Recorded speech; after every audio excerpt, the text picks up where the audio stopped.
Peter Aġus, wiċċ familjari fejn jidħlu kwistjonijiet marbuta mal-Parlament Ewropew, se jkun qed jingħaqad mal-Kabinett tal-President tal-Parlament Ewropew Antonio Tajani. Antonio Tajani kien elett President tal-Parlament Ewropew fi 17 ta' Jannar wara vot sigriet fil-Parlament Ewropew. F'kummenti ma' One News, Aġus spjega kif se jkun hemm bidla drastika fil-ħidma l-ġdida tiegħu. Sejjer minn ambjent fejn naf lil kulħadd u naf kollox, għal ambjent fejn ma nafx ħafna nies u naf ħafna inqas milli għandi bżonn biex nagħmel din il-kariga huwa ambjent kumpless. Minkejja dan, l-ambjent ta' Brussell mhux ħaġa ġdida lih, hekk kif ilu minn żożitu jaħdem fl-istituzzjonijiet Ewropej. Dan fil-waqt li Aġus jinsab motivat b'dak li hu stess jixtieq li jagħti f'din il-kariga l-ġdida.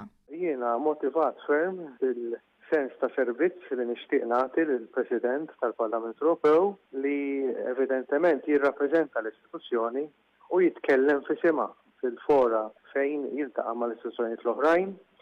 Barra mill-fatt li il-President evidentement għandu dover importanti ferm li jippresjedi il-Parlament Ewropew u li kultant irid jara wkoll jqarreb pożizzjoni differenti.